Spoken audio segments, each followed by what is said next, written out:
Now, Republicans in Congress are attempting to pass an abortion bill. It's very, very restrictive.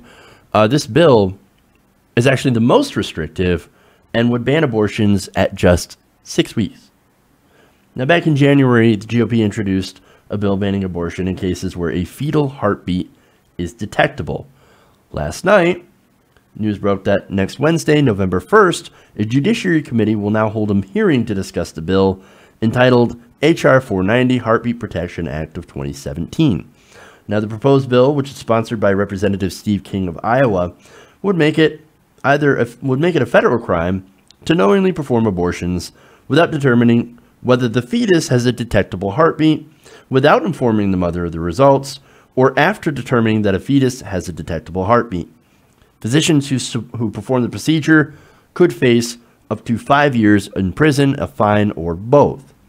So that's fairly clear. It's pretty disastrous. Look, 6 weeks. A lot of women don't know that they're pregnant by 6 weeks. And now if this ends up passing, and of course, I'm going to explain how this could actually get enacted in the law. But right now, we do have Roe v. Wade for now. But look, if this ends up being legislation and Roe v. Wade overturned, a lot of women, as soon as they find out they're pregnant, it's already too late. Can't get an abortion. You have effectively banned abortion. So it's absolutely ludicrous. Now, King said in a statement back in January, since Roe v. Wade was unconstitutionally decided in 1973, because of those activist judges, right? 60 million innocent babies' lives have been ended by the abortion industry, all with a rubber stamp by the federal government. Has he heard of the Hyde Amendment, by the way? It's not necessarily a rubber stamp. It's basically saying, well, we can't tell you not to. It's an issue of privacy. But no federal money, of course, goes to abortion providers. So that was, as I said, that's the Hyde Amendment. But he also says, if the heartbeat is detected, the baby is protected. It's a catchy little slogan. Look, anybody who's watched this show, has kept up with Steve King, knows that the guy is absolutely a monster.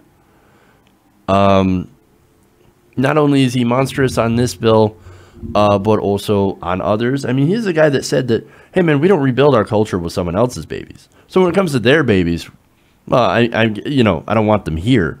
But when it comes to our babies, then we should force white people, to have more babies. And that, look, this is what this would actually target. Now, look, white women have better access to abortion services, especially if you're an affluent white woman. You can just fly out of the country. If they ban abortion here, you can just go somewhere else where abortion is legal.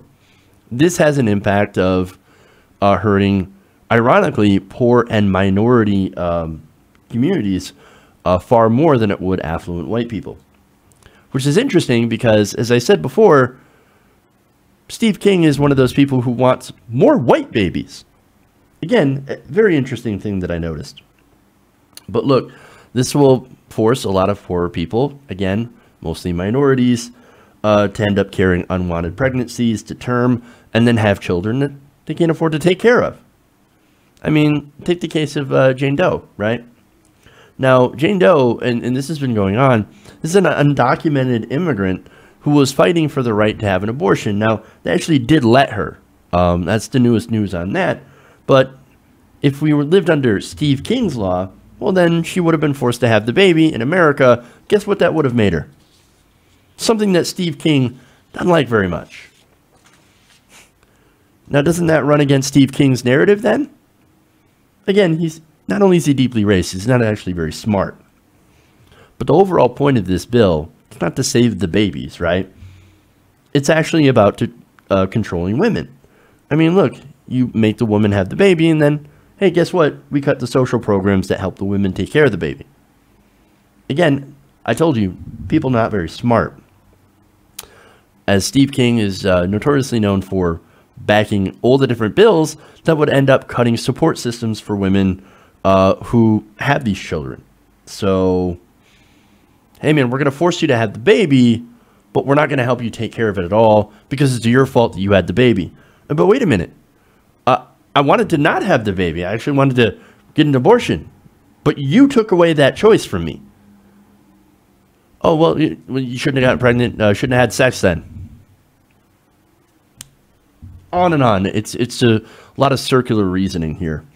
But look, again, some of you will probably point out how, hey, man, look, we do have Roe v. Wade right now, so this bill is completely unconstitutional. Well, he has a plan. See, Steve King is banking on the fact that Donald Trump will put in a justice that is pro-life. And it's very likely that he will. We just don't know when the next Supreme Court justice will end up retiring. But as soon as he does, or she does, here comes a very, very conservative pro-life justice being put in there. And that's when Steve King is going to strike. And that's when abortion rights for women in this country, well, that's the day that they're gone. Now, it's kind of funny, going back to what he previously said about Roe v. Wade, that they were basically unconstitutionally ruling from the bench. Ironically, he is now waiting so that his side can effectively rule from the bench. Oh, it's only unconstitutional when you do it. When we do it, it's awesome. That's Steve King. That's the so-called pro-life movement in a nutshell. Lots and lots of hypocrisy to go around. And look, man, if you really want to get rid of abortion, first of all, outlawing it doesn't really make sense. Ironically, going back to the argument being made about drugs, it'd be great if you could prevent pregnancy in the first place. You know how we do that? Comprehensive sex ed and access to affordable contraception. Just saying, if you really want to reduce the numbers of abortion, it won't completely eliminate it, but if you want to vastly reduce it, that's the direction that you go. It's been shown in states where you actually do have comprehensive sex ed programs and you do have access to contraception that unwanted pregnancies plummet. In states where they do the opposite, well, you have the opposite effect. So if you were really pro-life, not only would you support programs after the child is born, like food stamps, WIC, etc., for people who need it, but also do more for prevention. The fact that Steve King opposes both shows that he's not pro-life. He's just more pro-birth and pro-punishment for women daring to have sex. Hey everybody, thanks for watching this video. If you want to see more like this, please hit the subscribe button below. And if you want to support truly independent progressive media, please consider becoming a patron at patreon.com/TYTNation.